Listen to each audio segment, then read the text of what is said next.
जय हिंद दोस्तों। शिक्षा एक उद्देश्य चैनल में आपका बहुत बहुत स्वागत है। आज हिंदी भाषा के कुछ महत्वपूर्ण प्रश्नों के साथ आज की क्लास को स्टार्ट करते हैं और आपके लिए कुछ ऐसे प्रश्न लेके आए हैं जो सीटेट में आने की जिनकी बहुत संभावना है। चलिए स्टार्ट करते हैं। फर्स्ट क्वेश्चन है हमारा, हिंदी भाषा शिक्षक के रूप में यह प्रयास होना चाहिए कि वे, ऑप्शन दिए गए हैं, बच्चों को शिक्षाप्रद बाल साहित्य पढ़ने के भरपूर अवसर दें। नेक्स्ट ऑप्शन है, बच्चों को भाषा संबंधी सहज रचना शक्ति को बढ़ाने के अवसर दें। या फिर नेक्स्ट ऑप्शन है, बच्चों की मातृभाषा के स्थान पर हिंदी भाषा को ही कक्षा में स्थान दें। या फिर लास्ट ऑप्शन है, बच्चों द्वारा मानक भाषा का ही प्रयोग करने के लिए अवसर दें। अब देखिए यहाँ पे जैसे बात की जा रही है कि बच्चों द्वारा मानक भाषा का ही प्रयोग करना, सिर्फ मानक भाषा का ही प्रयोग करना, ये जो जोर दिया गया है ना, ही मतलब जैसे ग्रामर में आपने पढ़ा होगा निपात, यानी जब किसी सेंटेंस में किसी जो सब वर्ड होता है वो उस पर जोर डाल दे, ऐसा है ना, प्रभावशाली ऐसा। तो यहाँ तो ये गलत कर देगा इसको, ठीक है, क्योंकि मानक भाषा का बात करना, क्योंकि बच्चों की अपनी एक मातृभाषा होती है और इसी को इम्पोर्टेंस देनी चाहिए। खैर आगे देखते हैं, बच्चों की मातृभाषा के स्थान पर हिंदी भाषा को ही कक्षा में स्थान दें। भाई बिल्कुल गलत है ना, क्योंकि मातृभाषा को इम्पोर्टेंस सबसे पहले दी जाती है। ऐसा नहीं है कि उसकी मातृभाषा को छोड़ के और किसी भी लैंग्वेज को हम इस तरीके से बच्चों पर थोप नहीं सकते हैं। आगे, बच्चों को भाषा संबंधी सहज रचना शक्ति को बढ़ाने के अवसर दें। बिल्कुल सही बात है ना, तो यही हमारा क्या हो जाएगा, राइट आंसर हो जाएगा। यानी बच्चों को भाषा संबंधी सहज रचना शक्ति, यानी उनको बहुत ही सहजता फील हो कि जिससे कि वो क्या करें, इस तरह का अवसर दें जिससे कि वो आगे बढ़ पाएँ। ठीक है कि नहीं। चलिए नेक्स्ट क्वेश्चन है, भाषा सीखने सिखाने में आप किसे सबसे महत्वपूर्ण मानते हैं? बाल साहित्य, संज्ञानात्मक विकास, सामाजिक अंतःक्रिया या फिर श्रव्य दृश्य सामग्री? तो देखिए सीखने सिखाने में बाल साहित्य भी इम्पोर्टेंट है, संज्ञानात्मक विकास भी इम्पोर्टेंट है, सामाजिक अंतःक्रिया यानी जिनमें बच्चे एक दूसरे से सीखें, या फिर श्रव्य दृश्य सामग्री का यूज करना जिससे उन्हें मनोरंजक एकदम लगे, यानी पोस्टर लगा के उनको सिखाते हैं, चित्र दिखा के सिखाते हैं, कोई कंप्यूटर क्लासेस में उनको कुछ सिखा रहे हैं, प्रोजेक्टर लगा के सिखाते हैं। ये सारी चीज़ें कहीं ना कहीं इंटरेस्टिंग है और बच्चों को बड़ा अच्छी लगती हैं। लेकिन यहाँ पे बात की गई है कि सबसे महत्वपूर्ण क्या है ना, भाषा सिखाने के फॉर्म में, किसमें, भाषा सिखाने के फॉर्म में। तो देखिए भाषा सिखाने की जब बात करेंगे तो उसमें सबसे ज़्यादा इंपॉर्टेंट हो जाती है सामाजिक अंतःक्रिया। समझिए आप जरा क्यों, क्योंकि बच्चे जो है ना उनकी एक अपनी भाषा है, यानी वो अपने घर से एक अपनी भाषा में एक कह सकते हैं साथ में लेके आते हैं, उनकी जो अपनी मातृभाषा है। अब क्या होता है कि जब क्लास में एक दूसरे से इंटरेक्ट करते हैं, बातचीत करते हैं, तो वो जो सामाजिक अंतःक्रिया होती है उससे वो बहुत अच्छे तरीके से और बड़ी जल्दी में क्या करते हैं, भाषा को सीखते हैं। ठीक है, तो भाषा के विकास जो है ना इस तरह से क्लास में बड़ी अच्छे तरीके से होता है, कह सकते हैं। तो इसलिए यहाँ पे सामाजिक अंतःक्रिया क्या है, हमारा राइट आंसर है। नेक्स्ट क्वेश्चन है, डिस्ग्राफिया से प्रभावित बच्चों को मुख्य रूप से डैश में कठिनाई होती है। ऑप्शन दिए गए, लिखने में, सुनने में, बोलने में या फिर पढ़ने में। तो देखिए बात की जा रही है यहाँ पे डिस्ग्राफिया। अच्छा, ऐसे ही कई सारे अवधान, डिस्ग्राफिया, डिस्कैलकुलिया, स्पीचेक्सिया, अफेजिया, है ना, एडीएचडी, ऐसे कई सारे अवधान है ना। चलिए इनको पढ़ी के जरूर जाइए आप। लेकिन यहाँ पे चलिए बात करेंगे डिस्ग्राफिया की। तो डिस्ग्राफिया का मीन्स ये होता है लिखना, ठीक है, समझिए ज़रा। यानी जब बच्चों को लिखने में परेशानी हो तो समझ जाइए कि बच्चे किससे प्रभावित हैं, डिस्ग्राफिया से। ठीक है कि नहीं है। तो यहाँ इसका राइट आंसर क्या हो जाएगा, ऑप्शन नंबर फर्स्ट, यानी डिस्ग्राफिया से प्रभावित बच्चों को मुख्य रूप से लिखने में कठिनाई होती है। ठीक है कि नहीं। चलिए आगे देखते हैं। नेक्स्ट क्वेश्चन है, सार्थक पढ़ते समय कभी कभी वाक्यों शब्दों की पुनरावृत्ति करता है, यानी उनको दोहराता है। ठीक है, यह भाषाई व्यवहार दर्शाता है, क्या दर्शाता है, ऑप्शन है कि उसे लंबे शब्दों को पढ़ने में कठिनाई होती है इसलिए वो रिपीट करता है। आगे दिया है वह पढ़ने में अधिक समय लेता है, या फिर नेक्स्ट ऑप्शन है वह अटक अटक कर ही पढ़ सकता है। तो ऐसा तो है नहीं है, वो वाक्यों को सिर्फ रिपीट कर रहा है, ऐसा तो है नहीं कि अटक अटक के पढ़ रहा है। ठीक है, और वह पढ़ने में अधिक समय ले रहा है, ऐसा भी नहीं है। आगे देखते हैं, वह समझ के साथ पढ़ने की कोशिश करता है। ठीक है, तो देखिए राइट आंसर हमारा यही है, ऑप्शन नंबर 4। क्यों, समझिए जरा। कई बार ऐसा होता है कि हम भी क्या करते हैं कि जब पढ़ते हैं, ठीक है, हम का मतलब हम सभी की बात कर रहे हैं, तो क्या रहता है कि हम जैसे कोई भी शब्द है या वाक्य है समझ में नहीं आया तो उसको रिपीट कर देते कि क्या था इसका मीनिंग, है ना, वो समझने के लिए। तो यही यहाँ पे कंडीशन दी गई है कि जब समझ के साथ पढ़ने की कोशिश करते हैं तो कई सारे वाक्य शब्द हैं इनको हम क्या करते हैं, रिपीट कर लेते हैं। तो यहाँ भी सार्थक की कंडीशन भी कुछ इसी तरह है। वो क्या करता है कि वाक्यों या शब्दों को पुनरावृत्ति करता है, वो रिपीट करता है। तो ये भाषाई व्यवहार दर्शाता है कि वह समझ के साथ पढ़ने की कोशिश करता है। ऑप्शन नंबर 4 यहाँ पे सही हो जाएगा। नेक्स्ट क्वेश्चन है, पाठ में दिए गए चित्रों का क्या उद्देश्य होता है। जो पाठ में आपने देखा होगा, जो भी आपने देखा होगा कि बचपन में पाठ में जो चित्र होते हैं ना, तो जब भी नई हमारे लिए बुक्स आती हैं सबसे इंटरेस्टिंग जो पार्ट होता है हमारा वो चित्र ही होते हैं। सबसे पहले चित्रों को देखना समझना बड़ा अच्छा लगता है और सारे बुक ओपन करके सारे चित्रों को देखना। खैर आगे ऑप्शन देखते हैं इसमें कि उद्देश्य क्या दिए गए इसमें। चित्र अमूर्त संकल्पना को समझने में सहायता करते हैं, बिल्कुल सहायता करते हैं। आपने देखा होगा कि बहुत सारे कॉन्सेप्ट तो हम चित्र देखकर ही समझ जाते हैं कि इस चैप्टर में बात क्या कही जा रही है या क्या कहने की कोशिश है। ठीक है, चाहे किसी एनिमल का चित्र हो मान लीजिए या किसी पर्सन का, छोटे बच्चे का, वो क्या खेल रहा है क्या कर रहा है, तो हम कह सकते हैं कि चित्र को देखकर हमारे मन में अपने विचार एक तरीके से क्या होने लगते हैं, स्टार्ट होने लगते हैं, यानी आने लगते हैं अपने अपने विचार। खैर आगे देखते हैं, चित्रों से पाठ्य पुस्तक आकर्षक बनती है। तो देखिए आकर्षक बनाना यहाँ पे कोई उद्देश्य नहीं होता, बनती है ठीक है, लेकिन ये उद्देश्य नहीं होता कि उसको आकर्षक बनाएंगे इसलिए चित्रों को क्या कर देते हैं, ऐड कर देते हैं, ऐसा नहीं है। आगे है चित्र पाठ की शोभा बढ़ाते हैं। तो भाई बुक जो है ना वो ऐसा तो है नहीं कि उसमें हम शोभा बढ़ाने के उद्देश्य से क्या करें, चित्रों को ऐड कर दें, बिल्कुल गलत है। और पाठ्य पुस्तक में चित्र देने का प्रचलन है, तो भाई प्रचलन जैसी बात तो है नहीं, ठीक है। तो यह हमारा ऑप्शन फर्स्ट सही हो जाएगा, यानी अमूर्त संकल्पना को समझने में सहायता करते हैं, इसलिए यही चित्रों को जो है पाठ में देने का यही क्या है, उद्देश्य होता है। नेक्स्ट क्वेश्चन है, भाषा के अभिव्यक्तात्मक कौशल हैं, क्या है। ऑप्शन है सुनना पढ़ना, सुनना और बोलना। थर्ड ऑप्शन है बोलना और लिखना, पढ़ना और लिखना। देखिए बात करेंगे भाषा के अभिव्यक्तात्मक कौशल। सबसे पहले थोड़ी बात कर लेते हैं कौशल के। तो भाषा के जो कौशल है जिनके माध्यम से बच्चे सीखते हैं वो है शुभोपली, सुनना, बोलना, पढ़ना और लिखना, है ना। अब ये सारे आपस में इंटरकनेक्ट होते हैं, ठीक है कि नहीं है। अब बात करेंगे इसमें कि देखो इनको जनरली ना 2 कैटेगरी में रखा गया है, 2 भागों में कैसे डिवाइड किया गया है। एक तो होते हैं कैसा, ग्रहण करने वाले, और एक होते हैं अभिव्यक्त करने वाले, है ना। अब जैसे मैं आपको बताता हूँ, मान लीजिए कोई नॉलेज, कोई ज्ञान है, अगर हम उसको क्या करेंगे, ग्रहण करने की कोशिश करेंगे, तो यहाँ पे 2 कौशल काम में आएंगे। सबसे पहला तो आएगा सुनना, और इसके बाद हमारा ग्रहण करने के लिए काम में आएगा कौन सा, पढ़ना। लेकिन यहीं जब अपने नॉलेज को हम किसी को समझाने की कोशिश करते हैं, बताने की कोशिश करते हैं, तो वहाँ पर 2 जो काम आते हैं कौशल, वो हमारा क्या है, सबसे पहला बोलना, यानी हम उसको बोल के समझाएंगे, बोल के बताएंगे, या फिर क्या करेंगे, लिखना, हम उसको लिख कर बताएंगे। तो यहाँ भी कुछ ऐसी बात की जा रही है कि अभिव्यक्तात्मक यानी अभिव्यक्त करने के लिए किन कौशलों का उपयोग किया जाता है, तो उसमें क्या हो जाएगा, ऑप्शन नंबर हमारा 3 क्या है, राइट आंसर है, यानी बोलना और लिखना। चलिए नेक्स्ट क्वेश्चन देखते हैं, प्राथमिक स्तर पर कौन सा भाषा शिक्षण का उद्देश्य नहीं है। तो देखिए ध्यान देना होगा आपको, यहाँ पर बात की जा रही है कि उद्देश्य नहीं है ना, भाषा शिक्षण का उद्देश्य नहीं है, क्या है, विभिन्न संदर्भ में भाषा का प्रभावी प्रयोग करना। भाई ये तो होता ही है उद्देश्य, यानी प्रभावशाली भाषा का उपयोग करना तो उद्देश्य होता है एक तरह से देखेंगे, तो ये तो बात गलत नहीं है, सही है। नेक्स्ट देखेंगे, स्पष्टता और आत्मविश्वास के साथ अपनी बात कहना, बिल्कुल सही है कि भाई भाषा में आपको विशेष ध्यान रखना होता है कि आपकी बात स्पष्ट भी हो और कैसी हो, आत्मविश्वास के साथ भी हो, है ना। तो बड़ा उसका पॉजिटिव क्या प्रभाव पड़ता है।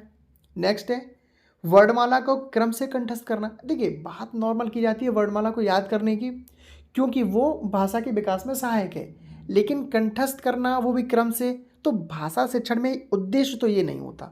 चलिए खैर आगे देखते हैं, पहले ऑप्शन आगे है ध्वनि संकेत चिन्हों का संबंध बनाना, बिल्कुल इंपॉर्टेंट है ना। तो यहाँ पर जो ऑप्शन इंपॉर्टेंट नहीं है या फिर कह सकते हैं उद्देश्य नहीं है क्वेश्चन का, तो वो ऑप्शन नंबर 3 है।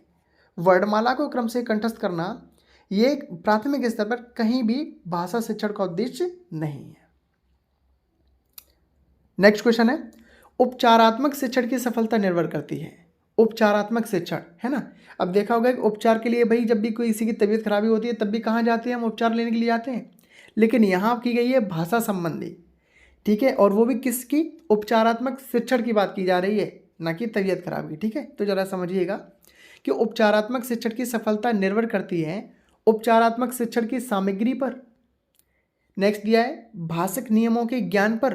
तो भाई नियमों की ज्ञान करना ही वैसे ही प्रॉपर गलत कर देता है। नियम जो है ना वो आपने अभी देखो समझना पड़ेगा। सीटेट में कई सारे शब्द ऐसे होते हैं जो पॉजिटिव और नेगेटिव होते हैं, जो आंसर को सही या गलत करने में अपनी महत्वपूर्ण भूमिका निभाते हैं, एक इंपॉर्टेंट रोल प्ले करते हैं। तो हमें कहीं ना कहीं उन शब्दों को भी क्या करना है, जानना समझना है। ठीक है, चलिए खैर आगे देखते हैं।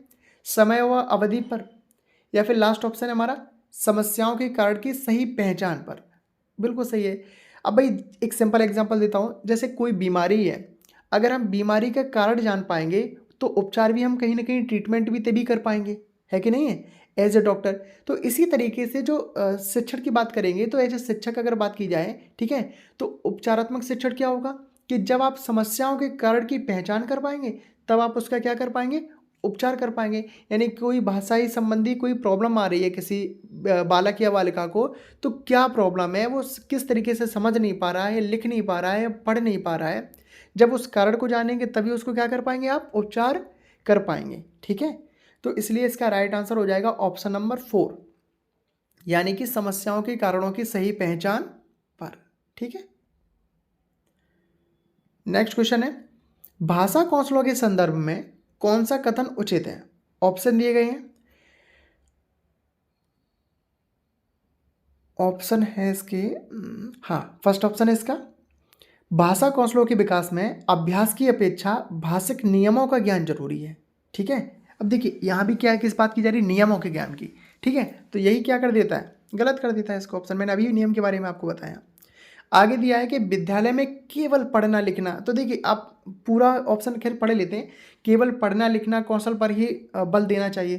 केवल शब्द आ गया ना, केवल शब्द 99% आपके ऑप्शन को गलत कर देता है। सिर्फ नहीं वाला जो कंडीशन होती है ना, वहाँ ये सही हो सकता है, बाकी आपको ध्यान रखना पड़ेगा। केवल क्या कर देता है, क्योंकि केवल संकुचित थिंकिंग को क्या करता है, शो करता है। ठीक है कि नहीं है, इसलिए। नेक्स्ट है आपका बच्चे केवल सुनना, बोलना, पढ़ना, लिखना। तो यहाँ भी केवल आ गया, ये आपका क्या कर देगा, इसको रॉन्ग कर देगा।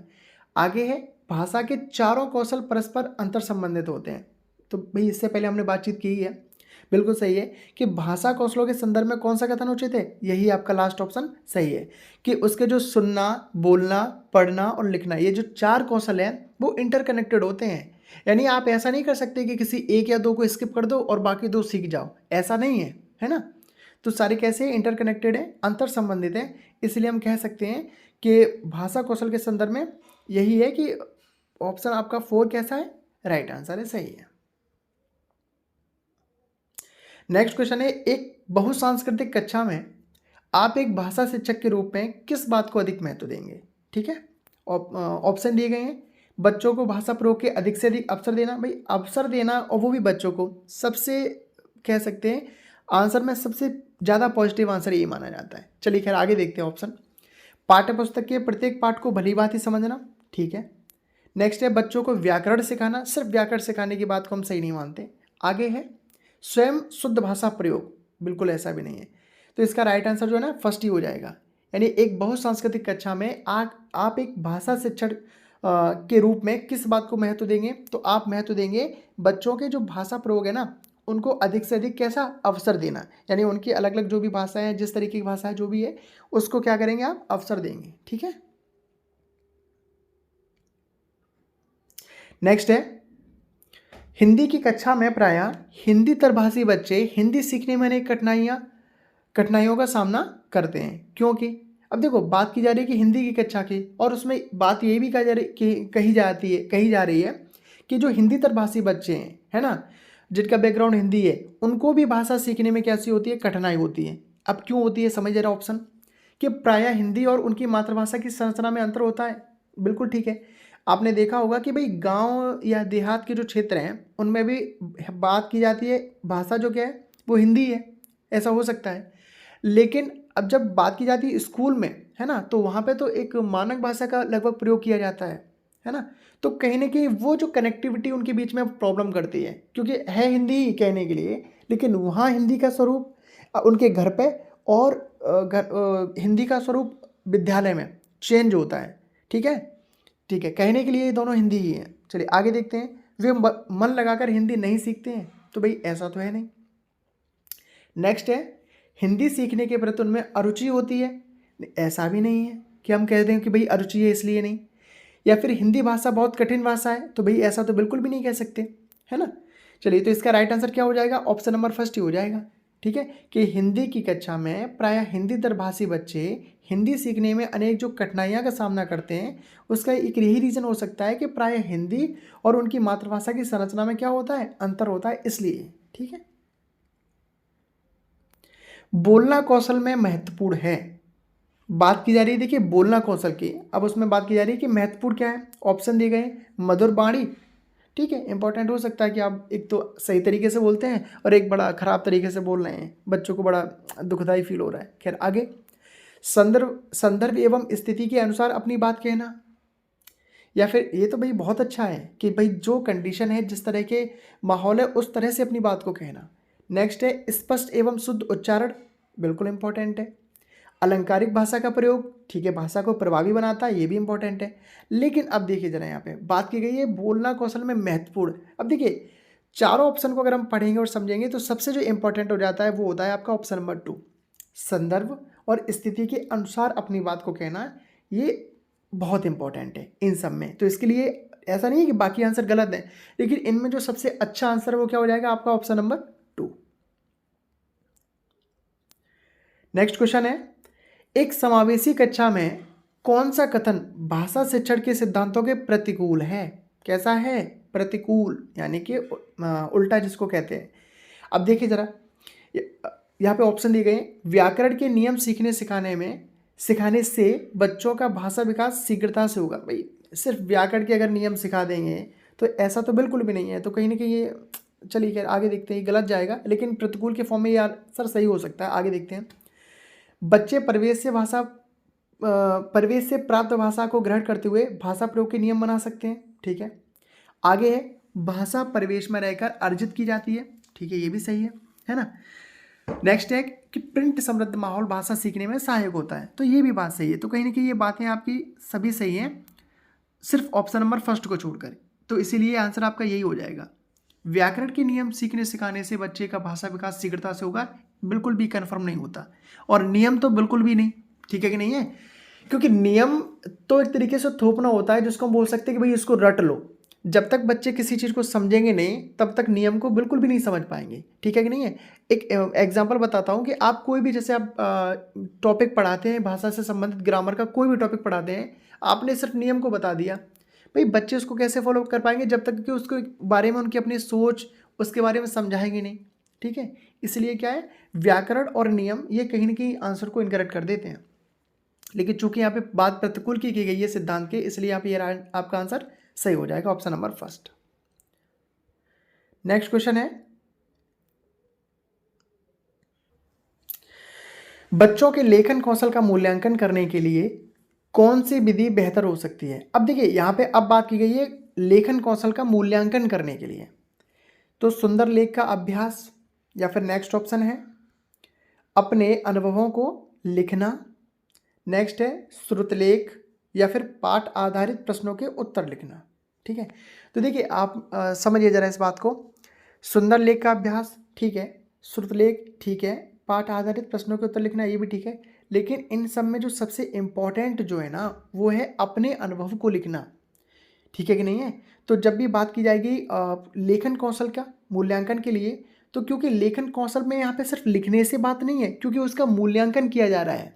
ठीक है कि नहीं है, कि यानी लिखने में आप निपुण कितने हैं, किस तरीके से आपने लिखने को आपने किस तरीके से चीज़ों को समझा है, और उसको लिखकर किस तरह से आप रिप्रेजेंट कर पा रहे हैं।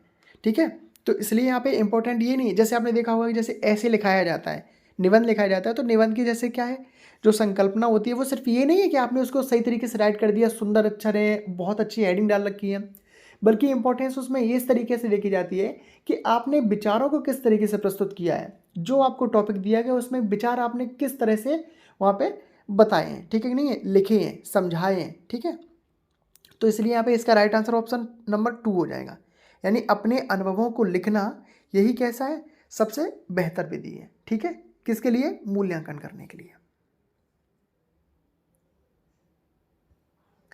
नेक्स्ट क्वेश्चन है, एक भाषा शिक्षक के रूप में सबसे बड़ी चुनौती है, यानी आप भाषा शिक्षक हैं और उसके रूप में आप सबसे बड़ी चुनौती मानते हैं किसको? आगे देखिए कि बहुभाषिक कक्षा के शिक्षण के लिए उचित रणनीतियाँ तय करना। बिल्कुल सही है, क्योंकि अलग अलग भाषा के जो बच्चे हैं, बालक या बालिका हैं, जो भी हैं, तो उनको पढ़ाने के लिए, समझाने के लिए उस तरह की रणनीति को तैयार करना जिससे कि सभी के सभी जो है ना वो इन्वॉल्व भी हों और उनका भाषा विकास भी सही तरीके से हो। आगे है, बच्चों को भाषा सीखने के महत्व से परिचित कराना। आगे है, बच्चों की भाषा को संचार साधनों के प्रभाव से मुक्त रखना। भाई ऐसा तो है नहीं कि संचार साधन से क्या कर दें, उनको मुक्त कर दें। ठीक है, आगे है, भाषा संसाधनों का अभाव है। तो देखिए ऑप्शन नंबर इसमें फर्स्ट ही क्या हो जाएगा, राइट आंसर हो जाएगा। सबसे बड़ी जो चुनौती होती है ना वो यही होती है कि जो बहुभाषिक जो कक्षा है ना उसमें चूंकि उनकी अपनी अपनी भाषा है, समझ है, सारी चीज़ें, तो उनके लिए ऐसी रणनीति तैयार करना जिससे क्या है कि सामाजिक अंतःक्रिया करते हुए एक तरीके से, ठीक है, और वो अच्छे तरीके से क्या है भाषा में उनका डेवलपमेंट हो। ठीक है, भाषा शिक्षण में पाठ्य पुस्तक अनावश्यक है या फिर नेक्स्ट ऑप्शन है एकमात्र संसाधन है, साध्य है या साधन है। देखिए बात करेंगे भाषा शिक्षण में वो भी पाठ्य पुस्तक की, तो देखिए पाठ्य पुस्तक का जो रोल होता है वो क्या है, साधन के रूप में होता है ना। देखिए भाषा सीखने में जितनी भी चीज़ें हैं, चाहे पाठ्य पुस्तक की बात की जाए या और भी चीज़ें जो सीखने में हेल्पफुल रहें, तो वो सारी की सारी चीज़ें जो हमारे लिए हेल्पफुल हैं वो साधन का काम करती हैं। ठीक है, चाहे वो आगे पोस्टर लगाओ उसके माध्यम से सिखाने की बात की जा रही हो, चाहे किसी बोल सकते हैं कि वीडियो के माध्यम से किसी प्रोजेक्टर पर या फिर किसी कंप्यूटर के माध्यम से कोई वीडियो दिखाना, समझाना, तो वो भी वहाँ पे एक साधन के रूप में कार्य करेगा। तो इस तरह की जितनी भी चीज़ें होती हैं ये शिक्षण में किसका काम करती हैं, एक साधन का काम करती हैं। ठीक है, जिनके माध्यम से उस भाषा को सिखाया जाए।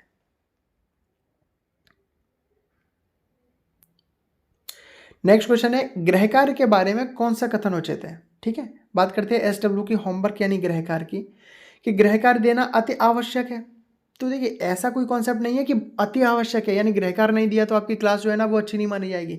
ठीक है, आगे है, गृह कार्य अभिभावकों को व्यस्त रखने का उत्तम साधन है। तो भाई ऐसा नहीं है कि आप बच्चों को आपने गृह कार्य दे दिया और उसको चूँकि जो उनके अभिभावक हैं वो उसको कराने में व्यस्त रहें, तो इसके लिए आपने क्या कर दिया कि साधन के रूप में उसका आप यूज कर रहे हैं, बिल्कुल भी गलत है। आगे आपका दिया है नेक्स्ट, बच्चों की क्षमताओं और स्तर के अनुसार गृह कार्य दिया जाना चाहिए। भाई बहुत इंपॉर्टेंट है कि आप जो गृह कार्य दे रहे हैं वो बच्चे कर सकते हैं कि नहीं, उनकी किस तरह की क्षमता है, तो उसी तरीके से उनको क्या करना है, गृह कार्य देना है। ठीक है कि नहीं, तो ये बहुत इंपॉर्टेंट है कि बच्चे उसको सहजतापूर्ण कर पाएँ और उसमें इंटरेस्ट लें। चूँकि क्या होता है कि जैसे बच्चों को अगर उनके समझ के बाहर आपने दे दिया तो इंटरेस्ट ही नहीं दिखाएंगे। तो गृह कार्य कहीं ना कहीं ऐसा होना चाहिए जिसमें बच्चे इंटरेस्ट दिखाएं, तभी उसको क्या करेंगे, वो अपनी मन से, समझ से और बड़े प्यार से उसको कंप्लीट करने की कोशिश करेंगे, है ना। आगे है, गृह कार्य कक्षा में दिए गए कार्य का अभ्यास मात्र है। तो ऐसा तो बिल्कुल भी नहीं है, तो इसलिए इसका राइट आंसर हो जाएगा ऑप्शन नंबर 3, यानी बच्चों की क्षमताओं और स्तर के अनुसार गृह कार्य दिया जाना चाहिए। नेक्स्ट क्वेश्चन है, एक से अधिक भाषाओं का प्रयोग, एक से अधिक भाषाओं यानी बहुभाषिक, किसी भी एक भाषा में निपुणता में बाधक है। तो भाई ऐसा तो बिल्कुल भी नहीं। मान लीजिए कोई हिंदी माध्यम का स्टूडेंट है और वो क्या है इंग्लिश सीख रहा है, तो क्या उसमें क्या है वो बाधा बनेगी, बिल्कुल भी नहीं। नेक्स्ट है, कक्षाई जटिलताओं को बढ़ाता है। तो भाई कक्षाई जटिलता यानी समस्या है, तो समस्या को तो बिल्कुल भी नहीं बढ़ाता। ऐसा नहीं है कि एक से अधिक भाषा का प्रयोग है तो वो समस्या पैदा कर देगा, है ना। नेक्स्ट है, शिक्षकों के लिए गहन समस्या है, बिल्कुल गहन समस्या नहीं होनी चाहिए। आगे है, संज्ञानात्मक विकास में सहायक है। तो बिल्कुल कहीं ना कहीं वो उसके संज्ञानात्मक विकास में कैसा होती है, सहायक होती है। ठीक है, तो हम कह सकते हैं कि एक से अधिक भाषाओं का प्रयोग संज्ञानात्मक विकास में सहायक है। ठीक है, नेक्स्ट क्वेश्चन है, भाषा की पाठ्यपुस्तक का निर्माण करते समय, किसी बात की जा रही है कि लैंग्वेज की भाषा की पाठ्यपुस्तक का निर्माण करते समय सबसे कम महत्वपूर्ण बिंदु क्या है। भाषा की विभिन्न छटाएं। अब देखिए विभिन्न छटाओं से मतलब यहाँ पे है, जैसे देखा होगा कि भाई भाषा की जितनी भी बुक्स होती हैं तो उसमें कहीं ना कहीं कुछ कल्चर को रिप्रेजेंट करना, वहाँ की संस्कृति को दिखाना, ये सारी चीज़ें, तो अलग अलग छटाएं जो है ना अलग अलग चीज़ों का समावेश करना, जिससे भाषा के माध्यम से बच्चे उन अलग अलग पॉइंट को क्या कर सकें, सीख सकें। आगे दिया है अभ्यासों में वैविध्य, है ना, ठीक है, मतलब जो इसके अभ्यास के लिए जो प्रश्न रखे जाएँ उसका जो एक्सरसाइज वर्क है उसमें विविधता है, यानी अलग अलग तरह तरह के क्वेश्चन, जिससे कि बच्चों का एक जो डेवलपमेंट है वो अच्छे तरीके से हो और उनका जो सोच है वो एक क्रिएटिव थिंकिंग में मतलब चेंज हो ऐसा। आगे दिया है पाठकों की संख्या, या फिर नेक्स्ट है विषय वस्तु में विविधता। तो देखिए पाठकों की संख्या जो है ना वो सबसे कम महत्वपूर्ण है ना, पाठकों नहीं सॉरी पाठों की संख्या, ठीक है। तो देखिए किसी पाठ्य पुस्तक निर्माण करते समय पाठों की है यहाँ पे, आप कर समझना जरा, ये इंपॉर्टेंट नहीं होता कि पाठ कितने उसमें ऐड किए गए हैं, ठीक है कि नहीं। तो सबसे जो कम महत्वपूर्ण बिंदु है वो यही है, पाठों की संख्या, ठीक है। बाकी सारे इंपॉर्टेंट पॉइंट ही हैं। चलिए खैर, कम महत्वपूर्ण क्या है, पाठों की संख्या। और हमारा लास्ट क्वेश्चन है, भाषा ऑप्शन दिए गए हैं नियमों की जानकारी से ही निखरती है, यानी अगर नियम नहीं पता होंगे तो क्या भाषा को नहीं समझ पाएंगे, गलत है। विद्यालय में ही सीखी जाती है, तो अरे विद्यालय में बच्चे सबसे पहली भाषा का विकास तो उनका अपने घर से होता है, ठीक है, मातृभाषा है, मातृभाषा तो उनके घर से सीखी जाती है, तो ये भी ऑप्शन क्या है, गलत है। एक नियमबद्ध व्यवस्था है, बिल्कुल सही बात है। आगे है सदैव व्याकरण के नियमों का ही अनुगमन करती है, तो भाई बहुत सारे लोग ऐसे भी हैं जिन्होंने कभी क्लासेस नहीं गए या कुछ भी नहीं है और व्याकरण का उनको ज्ञान भी नहीं है, लेकिन भाषा का प्रयोग तो वो भी करते हैं, ठीक है। तो ऐसा नहीं है, इसलिए हम कह सकते हैं भाषा जो है ना वो एक नियमबद्ध व्यवस्था है।